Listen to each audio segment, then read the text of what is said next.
By 2017, nearly a year had passed since the European Space Agency's Rosetta spacecraft crash-landed on the comet it had taken a decade to reach. Since then, scientists have continued their painstaking work of combing through the reams of imaging data transmitted by the probe. Much to their surprise, they discovered an eerie photo they've never could have suspected. Rosetta had previously been fitted with the highly sophisticated camera OSIRIS. The German-made device was equipped with both a wide-angle and a narrow-angle lens capable of producing high-definition images, meaning it was able to take some 100,000 shots during Rosetta's 12-year mission. Of that staggering tally, around 1/5 of the images were captured as Rosetta made its way through space towards Comet 67P. Other photos taken during the journey to 67P included some of Mars and of a couple of asteroids that Rosetta passed on its trajectory. Even as Rosetta neared the end of its mission, the camera shutter kept clicking. And although some of the photographs suffered from an unexpected data corruption caused by a break in transmission, researchers were nevertheless able to interpret this information. The process then led the team to some quite astonishing shots of space, including the very last one that OSIRIS was able to take. But what of the comet that Rosetta was studying? Well, its full name is 67P/Churyumov-Gerasimenko, although for simplicity's sake we'll just call it 67P. And, in case you were wondering, the last part of that moniker honors the two Soviet astronomers who originally discovered the comet in 1969.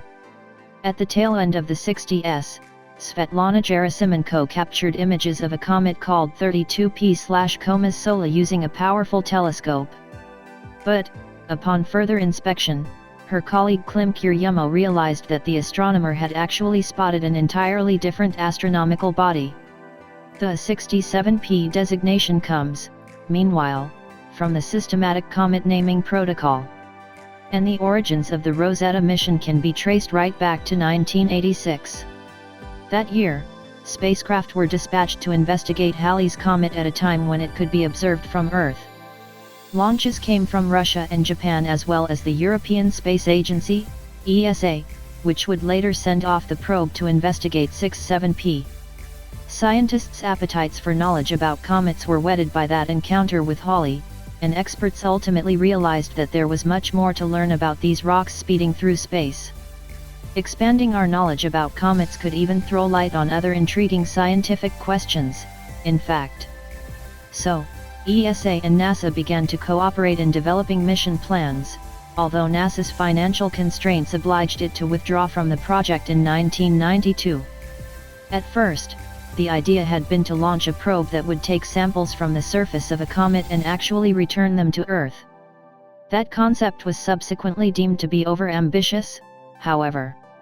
And while speaking to The Guardian in 2016, Gerald Schwem, Rosetta's original project manager, described the thought process that led to the mission's final form. "We decided that if we could not get the comet to the laboratory, we'd get the laboratory to the comet," Schwem told The Guardian. Surprisingly, it worked.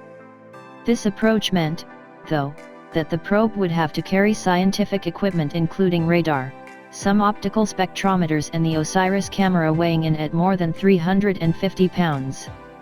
The full weight of Rosetta was in excess of 6,500 pounds, of which the 220-pound lander fully was part. And those necessary scientific instruments were housed in what was dubbed the Payload Support Module, which sat at the summit of the spacecraft. To stop Rosetta from freezing up when it was far from the Sun, the probe was also fitted with a heating system. Yet while communications equipment was similarly on board, the distances involved in the mission meant that there was a considerable lag in transmitting and receiving signals to and from Earth. When Rosetta was about 250 million miles from Earth and nearing 67P, this delay came to more than 20 minutes. And to get Rosetta to the comet, engineers installed clusters of silicon solar panels that spread across nearly 700 square feet. These were accompanied by 24 pairs of thrusters, which were capable of propelling the spaceship at a velocity of an astonishing 7,500 feet per second. Then, once the probe's sophisticated systems and instrumentation had been assembled to the satisfaction of the ESA engineers and scientists, it was time to schedule takeoff. But, unfortunately, the first mooted attempt at launching was a bitter disappointment. Originally, the event was scheduled for January 12, 2003, with the chosen target being another comet named 46P/Wirtanen. In December 2002, however, the ESA was forced to cancel this plan when another launch using an Ariane 5 ECA carrier was unsuccessful. Crucially, the Ariane was the model of rocket that had been selected to send Rosetta out of Earth's atmosphere and on into space, meaning there was ultimately no choice but to postpone the mission. As a result, the ESA experts had to come up with a new scheme. The launch was set instead for February 26, 2004, with the target comet this time around being 67P. And although some modifications to Rosetta were required before launch, much of the mission remained largely the same. So, after another brief delay of just a few days, Rosetta finally set off from the Guyana Space Center in French Guiana on March 2, 2004. And, happily, Kiryumov and Gerasimenko, the two astronomers who'd originally identified 67P, were both on hand to witness the event. No doubt to everyone's relief, Rosetta blasted off into space without a hitch. The probe then followed a route through the inner solar system that allowed it to use the power of planetary gravity in its journey. This included a flight past Earth in March 2005 as well as a flyby near Mars 2 years later. The tour over the Red Planet was designed to put Rosetta on the right trajectory to intercept 67P. Skirting close to Mars was a tricky process, however, as it entailed Rosetta being in the shadow of the planet for a quarter of an hour. Shielded from the sun, the craft's solar panels would therefore be inoperative for that period, resulting in a worrying decrease in power for the ship's systems. Communication with Earth would be interrupted, too. In the event, though, the operation went smoothly. In fact, this part of the mission went so well that Rosetta was able to transmit some excellent images of Mars' surface back to the European Space Operations Center in Germany. Then, after another flyby over Earth during November 2007, Rosetta headed off into deeper space, but not before there was a strange case of mistaken identity as the probe edged closer to our planet.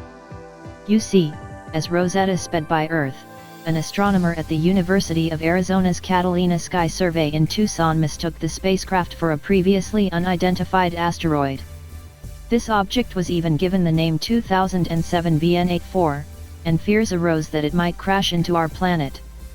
Fortunately, though, respected Russian astronomer Denis Denisenko spotted that the new asteroid was actually Rosetta, thus bringing an end to the panic.